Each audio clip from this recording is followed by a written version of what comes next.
कहानी की शुरुआत होती है 1997 में, यानी कि इस ऐड देने के 3 साल के बाद। ऑस्ट्रेलिया के गोल्ड कोस्ट में एक लेडी रहा करती थी, मैरियन बाटर। मैरियन बाटर एक पढ़ी लिखी महिला और वहाँ के एक स्कूल में वो टीचर थी। उनकी ज़िंदगी ठीक ठाक थी, सिवाय एक चीज़ के कि उनकी ज़िंदगी में 3 लोग आए। उन्होंने 3 शादी की, लेकिन तीनों ही शादी कामयाब नहीं हो पाई और इन 3 शादी से उन्हें 2 बच्चे हुए, एक बेटी और एक बेटा। फाइनेंशियली सब कुछ ठीक था, नौकरी थी, 2 बच्चे थे, लेकिन पति का साथ ज़्यादा दिन तक नहीं चला, तीनों ही पतियों का, और तीनों पति फिर अलग हो गए, डिवोर्स हो गया। मैरियन अकेली रहने लगी। अब वो अपने बच्चों को पाल रही थी, बेटी और बेटा उन्हीं के पास था, उनमें से किसी तीनों पति के पास नहीं था। उन्होंने खुद ही कहा था इन बच्चों की परवरिश हम करेंगे। धीरे धीरे वक्त बीतता है। 97 जून का महीना आता है। 97 जून में मैरियन, तब उनकी जो बेटी थी और एक बेटा था, बेटा छोटा था, बेटी बड़ी थी। बेटी का नाम था सैली लेडन और सैली लेडन की उम्र 1997 में करीब 23 साल की थी। वो 23 साल की हो गई थी, कॉलेज में पढ़ रही थी, मैं स्कूल में टीचर। जून 1997 में एक रोज़ अचानक मैरियन बाटर अपनी बेटी सैली से कहती हैं कि मैं बहुत ज़िंदगी में ऊब गई हूँ, कुछ नया चाहती हूँ और मैं चाहती हूँ कुछ वक्त अपने आप को दूँ। मैं कुछ वक्त अपने साथ अकेले बिताना चाहती हूँ और मैं लंदन घूमना जाना चाहती हूँ। सैली ने कहा चलो माँ को कम से कम अपने मन की करने का मिलेगा। बेटी ने भी कहा बहुत अच्छा आइडिया माँ, आप घूमिए। तो इसके बाद सैली जो है जून 1997 में स्कूल में जहाँ वो टीचर थी वहाँ से वो रिज़ाइन कर देती, इस्तीफ़ा देती और इस्तीफ़ा देने के बाद अपनी बेटी और बेटे से मिलकर वो ऑस्ट्रेलिया से लंदन के लिए रवाना हो जाती हैं। लंदन जाने के बाद अब अगले दिन से हर शाम एक रूटीन था जब मैरियन बाटर अपनी बेटी सैली से फ़ोन पर बात किया करती, अपने बेटे से बात किया करती। ये सिलसिला कुछ दिनों तक चलता रहा, लेकिन फिर अचानक करीब 10-15 दिन बीते होंगे, फ़ोन आना बंद हो गया। सैली को शुरू में लगा कि चलो मम्मा घूम रही हैं, इधर उधर होंगी, वक्त नहीं मिलता होगा, फ़ोन आसपास में कहीं होगा नहीं, तो कोई चिंता की बात नहीं है। तो सैली भी बेफिक्र होकर अपना ऑस्ट्रेलिया में थी। लेकिन धीरे धीरे 4 महीने बीत गए। 4 महीने तक, पहले 15 दिनों को छोड़कर, मैरियन का कोई फ़ोन अपनी बेटी के पास नहीं आया, ना बेटे के पास आया। 4 महीना भी ये हुआ कि चलो माँ लौट आएंगी तब बात करेंगे। लेकिन चौथे महीने में हुआ ये कि मैरियन के बेटे का जन्मदिन था और बेटे की उम्र भी करीब उस वक्त 18-19 साल थी। इन 18-19 साल में ऐसा एक भी बर्थडे नहीं बीता था जब मैरियन ने अपने बेटे के साथ बर्थडे ना मनाया हो या उसे विश ना किया हो। बीच में 1-2 बार ऐसा था कि वो ऑस्ट्रेलिया में किसी दूसरे शहर में थी, लेकिन बाकायदा फ़ोन पर उसे विश किया। तो 18-19 साल का हर जन्मदिन माँ और बेटे ने साथ मनाया। लेकिन इस बार जून 1997 में इंग्लैंड जाने के बाद 4 महीने हो गया और चौथे महीने में बेटे का बर्थडे पड़ा और मैरियन ने अपने बेटे को बर्थडे के दिन विश नहीं किया। सैली को उम्मीद थी कि 4 महीने बाद इस दिन ज़रूर फ़ोन आएगा, लेकिन जब रात हो गई, तारीख बदल गई, बेटे का बर्थडे बीत गया, तब सैली को पहली बार चिंता हुई कि माँ जो हमेशा अपने बेटे को इतना मानती है और उसका बर्थडे कभी मिस नहीं करती, उसकी बर्थडे की ख़ास तौर पर तैयारी करती है, ऐसी क्या बात हो गई कि उसने अपने बेटे को भी बर्थडे पे फ़ोन नहीं किया। अब यहाँ से उसकी परेशानी शुरू हुई। इसके बाद उसने पता लगाना शुरू किया जिस ट्रैवल एजेंट के थ्रू, अब उसे भी कोई जानकारी नहीं। फिर इसने कहा अच्छा चलो मम्मा के बैंक से पता करते हैं। अब जब उसने पता करना शुरू किया तो अजीब अजीब चीज़ें पता चलनी शुरू हुई सैली को। पहली चीज़ ये पता चली कि इंग्लैंड जाने से पहले माँ ने उसका जो मकान था वो बेच दिया और इस मकान को बेचने की कोई खबर न बेटी को थी न बेटे को थी। अब ये बड़ी अजीब बात थी क्योंकि मैरियन अपने बच्चों से हर चीज़ शेयर करती थी, लेकिन यहाँ ये है कि पूरी प्रॉपर्टी बेच दी और माँ ने अपने बच्चों को बताया नहीं। दूसरा, फिर वो जब बैंक गई तो पता चला कि इन 4 महीनों में लाखों रुपए बैंक से निकले और इन 4 महीने में जब वो जिस दिन गई थी उससे कुछ दिन पहले भी पैसे विड्रॉल हुए थे। अब उसे चिंता हुई कि इतने सारे पैसे निकले, घर भी बेच दिया है, स्कूल में इस्तीफ़ा दे चुकी है। तो माँ तो ये कह कर गई थी कि लंदन में कुछ दिन घूमेगी, लेकिन ये सारी चीज़ें कुछ और इशारा कर रही हैं। अब सैली को कुछ गड़बड़ का अंदेशा हुआ। वो सीधे पुलिस के पास पहुंची और उसने कहा कि मेरी माँ जून से गई हुई है और अब करीब अक्टूबर नवंबर आ गया और माँ का कोई फ़ोन नहीं, कोई आता पता नहीं, कोई सुराग नहीं है, और उन्होंने घर बेचा, इस्तीफ़ा दिया और बैंक से उनके बहुत सारे पैसे लगातार निकल रहे हैं। तो मुझे डर है उनके साथ कुछ अनहोनी ना हो गई हो। ऑस्ट्रेलियन पुलिस ने कहा ठीक है। उन्होंने मामले को दर्ज किया और तलाश शुरू की। लेकिन फिर ऑस्ट्रेलियन पुलिस ने भी अपनी तफ्तीश के दौरान इधर उधर जिन्होंने घर बेचा वहाँ गए, स्कूल गए और फिर बैंक पहुँचे। जब बैंक पहुँचे और बैंक के ऑफिशियल से बात की तो बैंक वालों ने कहा कि ये जो भी ट्रांजेक्शन हुआ है, जो विड्रॉल हुए, वो किसी थर्ड पर्सन ने नहीं किया, बल्कि जो अकाउंट होल्डर उन्होंने किया है और हमें इसमें कोई शक भी नहीं है। तब ऑस्ट्रेलियन पुलिस को लगा कि ये जो माँ है वो अपने आप पैसे निकाल रही है, अपने ऊपर खर्च कर रही है। फिर पुलिस ने कहा कि शायद माँ जो है वो अपने बच्चों से खुद ही दूर रहना चाहती है, अपनी ज़िंदगी ऐश से जीना चाहती है, इसलिए प्रॉपर्टी बेचकर पैसे खर्च कर रही है और इन चीज़ों से वो बच्चों को कोई चीज़ बताना नहीं चाहती है। तो माँ अपनी मर्जी से अपने बच्चों से अलग है। ये मानते हुए ऑस्ट्रेलियन पुलिस ने जो मिसिंग है उसकी कोई मिसिंग पर्सन में उनका एक रिकॉर्ड होता है, एक केस दर्ज किया जाता है, तो उनका नाम मिसिंग पर्सन में नहीं रखा मैरियन का, और कहा कि वो अपने आप गई, अपनी मर्जी से गई हैं, शायद आप लोगों से दूर रहना चाहती हैं और वो अपने आप लौट आएंगी। अब यहाँ पर सैली को बड़ा झटका लगा। उसे लगा कि ऐसी क्या बात हो गई कि माँ मुझसे और मेरे भाई से, दोनों से अलग। तो उसने पुलिस से रिक्वेस्ट की, लेकिन पुलिस ने कहा कि देखिए हमारे पास जितने भी इन्वेस्टिगेशन में चीज़ें आई उससे ही पता चल रहा है कि वो अपनी मर्ज़ी से गई और आप लोगों से शायद दूर रहना चाहती हैं। अब सैली को भी फिर दिमाग में ये सारी बातें आने लगी कि शायद पुलिस वाले सच कह रहे हैं, माँ हम लोगों से ऊब गई हो, अलग ज़िंदगी अपना गुजारना चाहती हो। धीरे धीरे वक्त बीतता गया, पुलिस ने भी इस केस में कुछ किया नहीं। इधर महीने साल में बदले, फिर सैली की शादी हो गई। शादी के बाद सैली के 2 बच्चे हो गए। उधर थोड़ा और वक्त बीता, कोई फ़ोन नहीं आ रहा माँ का। अब सैली के फादर यानी कि मैरियन के हस्बैंड की डेथ हो गई, तब भी कोई फ़ोन नहीं। हस्बैंड के डेथ के कुछ वक्त के बाद मैरियन के बेटे ने, इकलौते बेटे ने सुसाइड कर लिया, तब भी कोई खबर नहीं आई। फैमिली में 2 मौत हो गई, बेटी की शादी हो गई, बेटी के शादी के बाद बच्चे हो गए, लेकिन माँ की कोई जानकारी नहीं। धीरे धीरे वक्त गुजरता गया। 97 से अब 2009 आ गया, मतलब करीब 12 साल हो गए। इन 12 सालों में पूरी दुनिया बदल चुकी थी सैली की। माँ गायब थी, पिता की मौत हो गई, भाई ने खुदकुशी कर ली, खुद वो 2 बच्चों की माँ बन गई, लेकिन उसकी अपनी माँ का कोई अता पता नहीं। उसे लगा कि इस मामले में पुलिस के पास जाना भी अब बेकार है, क्योंकि पुलिस ने कभी मिसिंग पर्सन की फाइल में नाम तक नहीं लिखा। लेकिन उसे ये था कि उसे बस एक सवाल का जवाब चाहिए था कि आखिर मेरी माँ हम लोगों को यूं छोड़कर क्यों गई? हम लोगों ने क्या गलती की जो उसने अपने बच्चों से दूरी बना ली, घर बेच दिया, नौकरी छोड़ दी, तमाम पैसे जो है वो मोटी मोटी रकम बैंक से निकाल रही है, और पुलिस कह रही है कि वो शायद आप लोगों के साथ रहना भी नहीं चाहती है। और पूरी ज़िंदगी जब तक माँ और बेटी साथ रहे, बेटा साथ रहा, तो कभी ये एक पल को भी फील नहीं हुआ कि ऐसा कुछ हो सकता है। ये जो जिस फादर की डेथ हुई बाप की, उससे ही दोनों बच्चे पैदा हुए थे, जो लास्ट हस्बैंड था मैरियन का। तो उसे लगा कि हमारा जो रियल बाप था उसकी मौत की भी खबर शायद मिली हो, तब भी नहीं आई। बेटे की खुदकुशी की खबर तब भी नहीं आई। तो माँ के साथ ऐसा क्या हुआ, या हम लोगों ने ऐसा क्या किया कि उसने हम सबको छोड़ दिया? अब वो जब खुद 2 बच्चों की माँ बन गई, तब उसे इस बात का और ज़्यादा ज़ोर से एहसास होने लगा कि एक माँ और माँ का प्यार क्या होता है। उसने ठान लिया 2009 में कि अब चाहे कुछ हो जाए, मैं अपनी माँ को खुद ढूंढूंगी, चाहे पुलिस ढूंढे ना ढूंढे।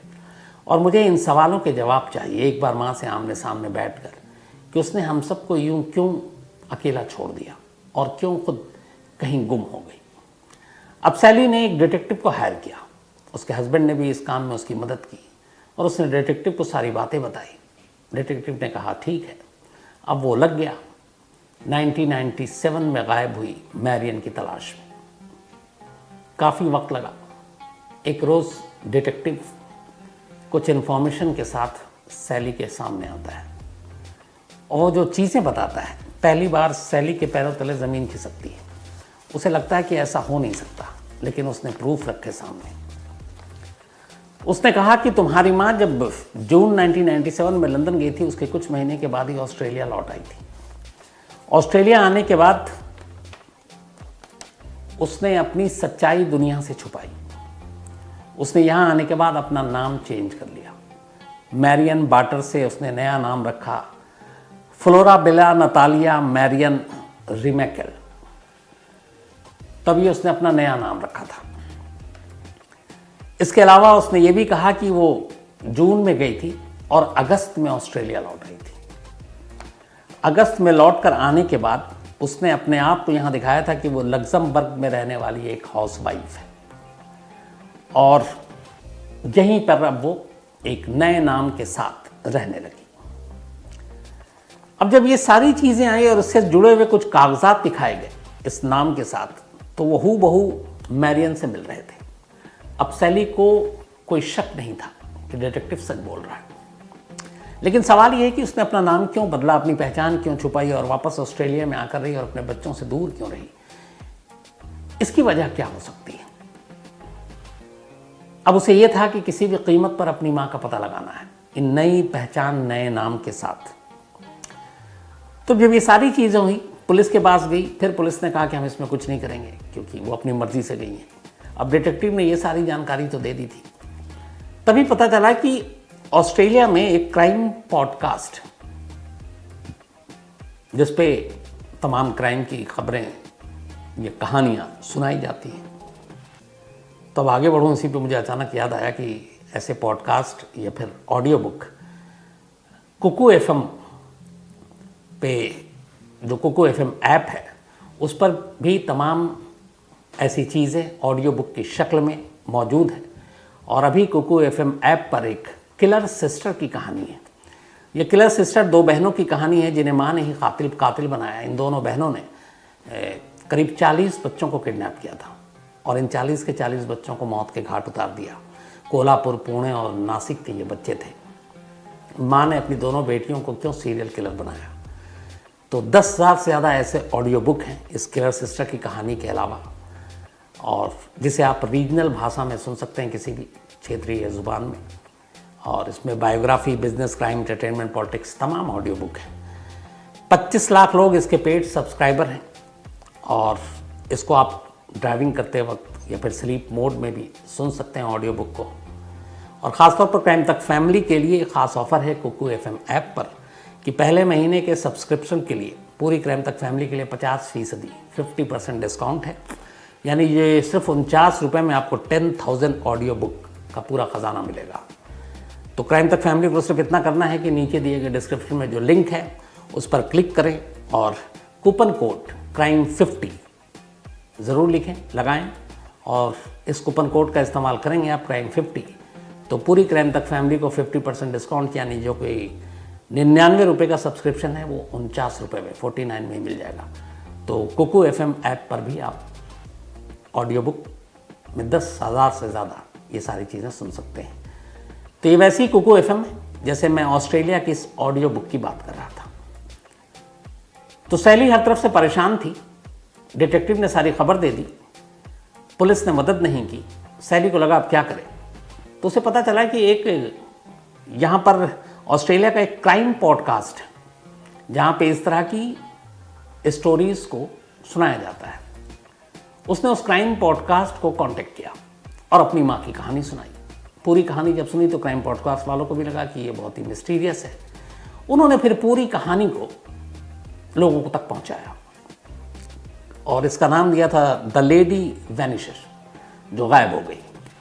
तो जब ऑस्ट्रेलिया के क्राइम पॉडकास्ट पर मैरियन की कहानी उसकी बेटी सैली की ज़ुबानी लोगों ने सुनी तो सभी चौंक गए कि ऐसा कैसे हो सकता है, एक माँ अपने बच्चों को छोड़कर यूं गायब हो सकती है और वापस ऑस्ट्रेलिया में आए और फिर भी ना अपने बच्चों से मिले, अपना नाम बदल कर रहे, पहचान बदल कर रहे, ऐसी क्या वजह है? तो वो जो मोटिव और मकसद और जो वजह है, लोगों को वो अपील कर रहा था कि आखिर एक माँ ऐसा क्यों कर सकती है। और एक बेटी इधर जिसके मन में ये सवाल है कि आखिर उसकी माँ ने उन लोगों को क्यों छोड़ा, उसका उसे जवाब चाहिए था। तो जब ये क्राइम पॉडकास्ट पर खबर आई तो इस स्टोरी ने फिर एक बार जोर पकड़ लिया, हर तरफ इसकी बातें होने लगी। अब जब बातें होने लगी फिर न्यूज़पेपर में खबरें छपी। अब पुलिस के ऊपर प्रेशर आ गया कि आखिर एक ऐसा केस, क्योंकि इसमें पुलिस की भी पोल खोली गई थी कि कंप्लेन किया था बेटी ने, लेकिन पुलिस वालों ने मिसिंग पर्सन तक की रिपोर्ट में उसका नाम नहीं डाला। तो पुलिस के ऊपर आया कि एक बेटी अपनी माँ की तलाश कर रही है, वो भी अकेले, ये क्या सिस्टम है, आपको उसकी इस तलाश में मदद करनी चाहिए। तो जब आवाज़ उठी अलग अलग प्लेटफॉर्म से, तब फिर ऑस्ट्रेलियन पुलिस प्रेशर में आई। 2019 में फिर ऑस्ट्रेलियन पुलिस ने तय किया कि वो इस केस की दोबारा तफ्तीश करेगी। अब उन्होंने मिसिंग पर्सन में नाम डाला मैरियन का, और इसके बाद लग गई जांच में। जो डिटेक्टिव ने अब तक सारी चीज़ें थी वो उनके पास आई। अब जब ये सारी चीज़ें आई, उस वक्त नाम आई कि उसने अपना नाम वाम बदल लिया था। तो इस तफ्तीश के दौरान एक शख्स का नाम पहली बार पुलिस के सामने आया। इस शख्स का नाम था रिक ब्लम। रिक ब्लम एक करीब 83 साल की उम्र का शख्स। और जब इसकी कहानी आई तो कहीं ना कहीं रिक ब्लम का नाम इसलिए आया कि यह मैरियन को जानता था। अब कैसे? तो उसमें पहले रिक ब्लम के सामने कहानी आई। कहानी ये थी कि ये एक ऐसा शख्स था जो अकेली औरतें थीं ऑस्ट्रेलिया में जो रहती थी, उन्हें अपने प्यार के जाल में फंसाता था, कुछ लोगों से शादी भी करता था और फिर उनके सारे पैसे लूट कर निकल लेता था। नाम और हुलिया बदलने में ये माहिर था। तो इसने कम से कम 17 बार तो अपने नाम बदले होंगे। और इस दौरान में करीब नामालूम अनगिनत कितनी ही ऐसी औरतों को जो सिंगल थीं, अकेली थीं, अपनी फैमिली से अलग रहती थीं, उनको अपने जाल में फंसाया और फिर उनको लूटा, उनसे दोस्ती की और फिर निकल भागा। तो जब रिक ब्लम, चूंकि पुलिस के रिकॉर्ड में ये था और चूंकि जो एज थी सैली की माँ की, वो बड़ा फिट बैठ रही थी कि इसके शिकार जो थे रिक ब्लम के, वो उसी एज की औरतें होती थी। तब पुलिस ने रिक ब्लम के ऊपर नज़र रखी, उससे पूछताछ शुरू की। फिर उस दौर में लौटी जब 97 में यह गायब हुई थी। तो जब रिक ब्लम से पूछताछ हुई और तस्वीर दिखाई गई, उसने कहा मैं जानता हूँ मैरियन को और मैं मिला हूँ। अब इसके बाद पुलिस ने और गहराई से तफ्तीश की। तो जब गहराई से तफ्तीश की तो पुलिस के सामने एक 1994 का एक ऐड आया सामने अखबार में, जो रिक ब्लम से पूछताछ के बाद उसके घर से ही मिला। एक अखबार में एक ऐड दिया गया था। उस ऐड में वन लाइनर ऐड था।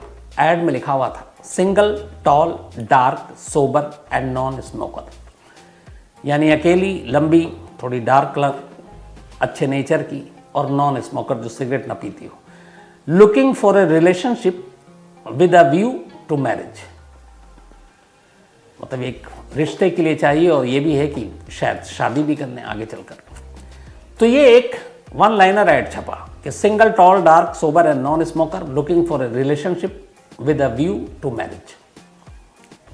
अब जब ये पुलिस के हाथ में ये ऐड मिला 1994 के एक अखबार में छपा हुआ, तो उन्होंने रिक ब्लम से पूछा। तो पता चला कि पुलिस की तफ्तीश के बाद कि इस ऐड को देखकर खुद सैली की मां ने अप्रोच किया। सैली की मां मैरियन, 3 शादी हो चुकी थी, तीनों नाकाम, बच्चे बड़े हो गए थे। उसे लगता था कि उसका कोई अपना साथी हो, और इस ऐड को देखकर और फिर रिक ब्लम से मिलकर वो उससे काफ़ी प्रभावित हो गई। तो पुलिस का कहना है कि इस ऐड के बाद मैरियन ने रिक ब्लम को अप्रोच किया और दोनों मिले। लेकिन यहाँ पे एक इशू और था कि मैरियन 97 में गायब हुई, जून में। ऐड अखबार में 1994 का था। इसका मतलब है कि 3 साल से वो रिक ब्लम को जानती थी और उसने इस बारे में अपने घर वालों में किसी को, अपनी बेटी, बेटा, किसी को नहीं बताया। और ख़ुद इस बात की गवाही सैली ने दी कि कभी उसकी माँ की ज़िंदगी में कोई चौथा आया है, क्योंकि बच्चों का ये कहना था कि हमें तो खुशी होती, 3 बार शादी हो चुकी थी, नाकाम थी, लेकिन इस उम्र में अगर माँ को कोई साथी मिले। लेकिन मैरियन ने बात अपने फैमिली से भी छुपा कर रखी। तब जो पुलिस की तफ्तीश हुई उसमें यह था कि इस ऐड के बाद मैरियन मिली रिक ब्लम से, और फिर शायद रिक ब्लम ने उसके जो सारे उस वक्त फिर मकान जो बेचे जाने से पहले उसके जो पैसे निकले सब कुछ, वो रिक ब्लम ने उसको उसी तरह से लूट लिया जैसे बाकी औरतों के साथ उसने किया। लेकिन रिक ब्लम ने इन सारे इल्ज़ामों को खारिज कर दिया। उसने कहा हाँ मैं जानता हूँ, हम मिले भी थे लेकिन हमने शादी नहीं की। लेकिन उसके बाद वो कहाँ गायब हो गई मुझे नहीं मालूम। और ऐड के बारे में भी उसने ये कहा कि हाँ ये ऐड मैंने दिया। इस बात पे भी वो एग्री कर गया कि मैंने कई बार अपने नाम बदले हैं, नाम बदल बदल कर ऐड दिया है।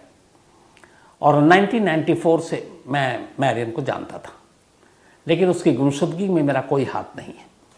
अब 83 ईयर ओल्ड रिक ब्लम इस वक्त ऑस्ट्रेलिया में है। पुलिस हर तरफ से पूछताछ कर चुकी है। कई ऐसी औरतें सामने आ गई इस कहानी के सामने आने के बाद कि उसने लूटा, रिक ब्लम ने उन औरतों को बेवकूफ़ बनाया, उनके पैसे लूटे। लेकिन मैरियन को उसने लूटा, उसके साथ था, लंदन साथ गया, या मैरियन का क्या हुआ, इससे जुड़ा हुआ एक भी प्रूफ, एक भी सबूत ऑस्ट्रेलियन पुलिस फिलहाल अब तक सामने नहीं ला सकी है।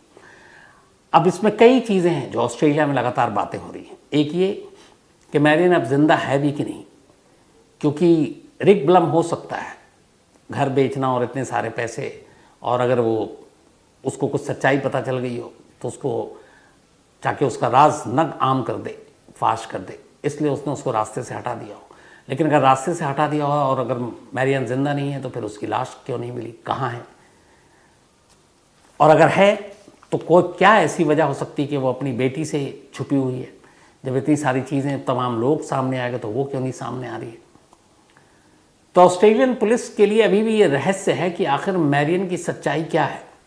रिक ब्लम टूटा नहीं, जितना उसने बताया उतना ही, और उसके खिलाफ ऐसा कोई एविडेंस नहीं मिल रहा जिससे पता चल सके कि मैरियन की गुमशुदगी के पीछे उसका हाथ है जो 29 साल से गायब है, बल्कि 26 साल से गायब है।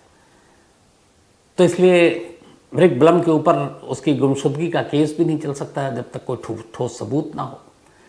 लेकिन मैरियन सामने भी नहीं आई अब तक, जिंदा है कि नहीं है तो कहाँ है, गुमशुदगी के पीछे की वजह क्या है, बच्चों से दूर जाने की वजह क्या है, सारी चीज़ें मिल गई। लेकिन सैली को इन सवालों के जवाब अब तक नहीं मिले, और सैली अब भी बेचैन है अपनी माँ के उस सच को जानने के लिए कि आखिर उसकी माँ अचानक क्यों गायब हो गई अपने बच्चों और सबको छोड़कर।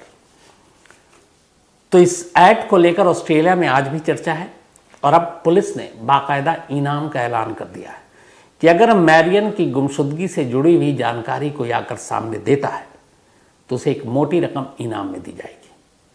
और शायद अभी हाल फिलहाल का ये ऑस्ट्रेलिया का, चूँकि ये ऐड इस वक्त सुर्खियों में है वहाँ, चाहे वो पॉडकास्ट हो, चाहे न्यूज़पेपर हो, चैनल हो, वहाँ इन खबरों को बहुत ही प्रमुखता से ली गई है, क्योंकि कहानी इतनी रहस्यमयी है कि एक औरत की गुमशुदगी और वजह पता नहीं, बेटी को मालूम नहीं कि माँ उससे दूर क्यों गई, और वो है भी कि नहीं है।